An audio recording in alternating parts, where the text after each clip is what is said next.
Good morning बच्चों। आज हम लोग हिंदी व्याकरण पाठ 6 विशेषण पढ़ेंगे। Page number 35।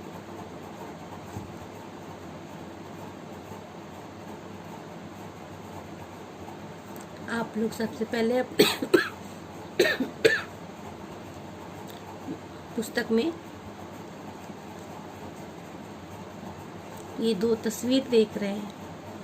एक यहाँ पर युवक जो है घोड़े पर सवार होकर जा रहा है और बच्चा जो है दुकान से आम खरीद रहा है। तो यहाँ पर युवक के बारे में सुंदर युवक बतलाया गया है और बालक जो है 4 आम खरीद रहे हैं। यहाँ संख्या बताया जा रहा है। तो सुंदर और 4 ये जो शब्द है आम की विशेषता बता रहे हैं। ऐसे शब्द विशेषण कहलाते हैं। यहाँ पर हम लोग देखेंगे संज्ञा अथवा सर्वनाम शब्दों की विशेषता, गुण, दोष, संख्या, परिमाण आदि बताने वाले शब्द विशेषण कहलाते हैं। जैसे बड़ा, काला, लंबा, दयालु, भारी, सुंदर, कायर, टेढ़ा मेढ़ा, 1, 2 आदि। अब हम लोग विशेष से जानेंगे। जिस संज्ञा तथा सर्वनाम शब्द की विशेषता बताई जाए वह विशेष से कहलाता है। जैसे कि किसी के बारे में हम लोग बोलेंगे कि गीता बहुत सुंदर गाती है, तो गीता सुंदर गाती है या गीता सुंदर है, उसकी आवाज़ बहुत मीठी है। तो इस प्रकार सुंदर मीठी जो है उसका गुण बताया जा रहा है। इसमें सुंदर विशेषण है और गीता विशेष्य है, क्योंकि सुंदर शब्द गीता की विशेषता बता रहा है। विशेषण शब्द विशेष्य से पहले आते हैं, उसके बाद भी। जैसे थोड़ा सा जल लाओ, 1 मीटर कपड़ा ले आना। पहले 1 मीटर कपड़ा ले आना। वह रास्ता लंबा है, खीरा कड़वा है। बाद में आ रहा है सब। अब हम लोग विशेषण के भेद पढ़ेंगे। विशेषण के 4 भेद हैं।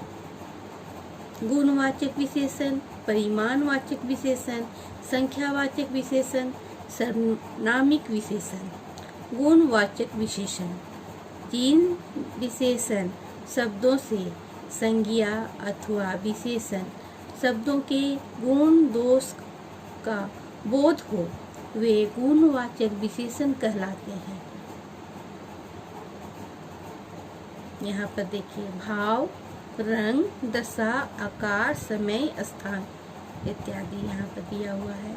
अच्छा, बुरा, कायर, वीर, डरपोक आदि। रंग में लाल, हरा, पीला, सफेद, काला, चमकीला, फीका आदि। दशा पतला, मोटा, सूखा, गाढ़ा, पिघला, भारी, गीला, अमीर, गरीब, रोगी इत्यादि। आकार गोल, सुडौल, नुकीला, समान, पोला आदि। समय अगला, पिछला, दोपहर, संध्या, सवेरा आदि। स्थान भीतरी, बाहरी, पंजाबी, जापानी आदि इत्यादि।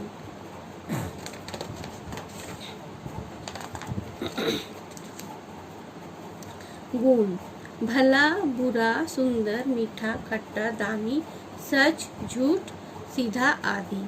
दिशा उत्तरी, दक्षिणी, पूर्वी, पश्चिमी आदि। दूसरा परिमाणवाचक विशेषण, जिन विशेषण शब्दों से संज्ञा या सर्वनाम शब्दों की मात्रा अथवा नाप तौल का ज्ञान हो वे परिमाणवाचक विशेषण कहलाते हैं। यहाँ पर एक बार फिर से समझिए।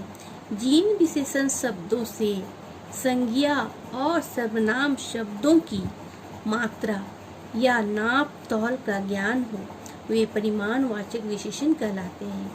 1 किलो आलू का क्या दाम है? यहाँ पर 1 किलो परिमाणवाचक विशेषण है। रामू ने 10 मीटर लंबा झंडा बनाया। कितना मीटर? तो 10 मीटर। ये जो है सभी परिमाण है, नाप बताया जा रहा है। परिमाणवाचक विशेषण के भेद। परिमाणवाचक विशेषण के 2 भेद हैं, निश्चित और अनिश्चित। अनिश्चित परिमाणवाचक विशेषण जिन विशेषण शब्दों से वस्तु की निश्चित मात्रा का ज्ञान हो वे निश्चित परिमाणवाचक विशेषण कहलाते हैं। उदाहरण, मेरे सूट में 3.5 मीटर कपड़ा लगेगा। 10 किलो चीनी ले आओ। 2 लीटर दूध गर्म करो।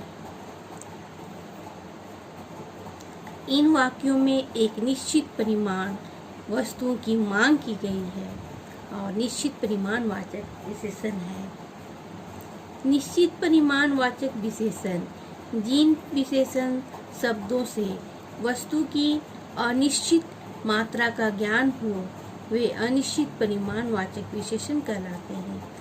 थोड़ी सी नमकीन ले आओ। मुझे खाने के लिए कुछ दे दो। थोड़ा सा दूध गर्म कर दो।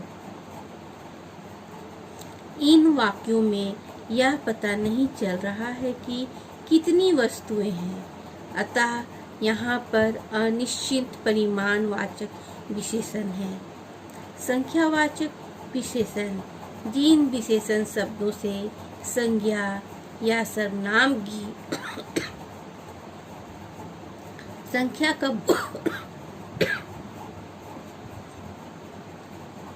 इसको फिर से सुनिए। संख्यावाचक विशेषण जिन विशेषण शब्दों से संख्या, संज्ञा या सर्वनाम की संख्या का बोध हो वे संख्यावाचक विशेषण कहलाते हैं। द्वितीया, दुगुना, चौगुना, पांचों आदि। संख्यावाचक विशेषण के भेद। संख्यावाचक विशेषण के 2 भेद हैं। का निश्चय संख्यावाचक विशेषण जिन विशेषण शब्दों से निश्चित संख्या का बोध हो निश्चित संख्यावाचक विशेषण कहलाते हैं।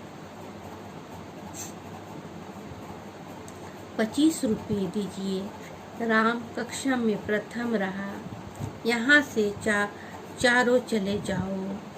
इन वाक्यों में एक निश्चित संख्या का पता चल रहा है।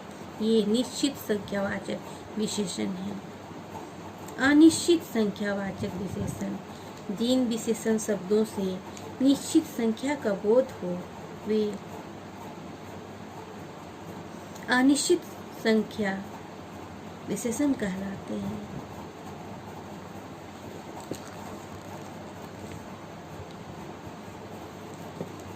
इसको फिर से सुनिए।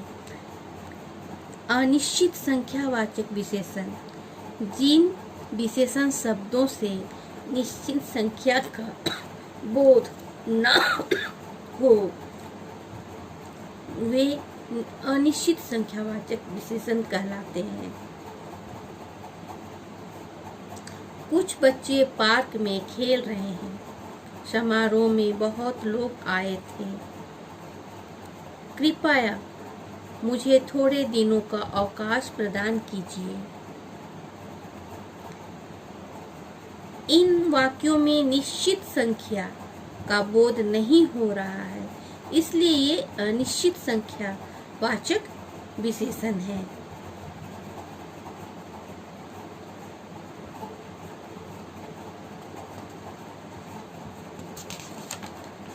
आज के लिए इतना ही रहने दीजिए। मैं नेक्स्ट वीडियो में आपको एक पूरा लेसन को समझा दूंगी।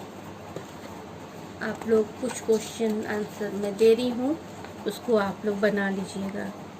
तो अभ्यास पृष्ठ संख्या 39 अभ्यास है। वो का नंबर और खा नंबर ये 2 प्रश्नों के उत्तर को आप लोग अपनी हिंदी व्याकरण कॉपी में लिख के रखिएगा। नेक्स्ट क्लास में हम पूरा कंप्लीट करवा देंगे आप लोगों को।